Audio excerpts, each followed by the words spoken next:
காணாத கண்களில்லை, காணாமல் நாளது நகர்வதில்லை.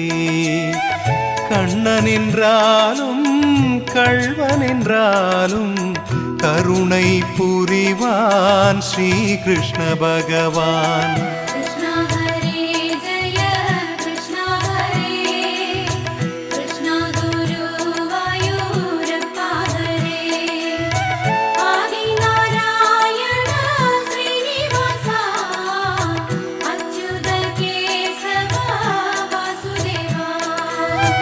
அழகிய கண்ணனின் அடிதனை எண்ணுவர், அவனது தொல்லைகள் அனைத்தையும் தாங்குவர்.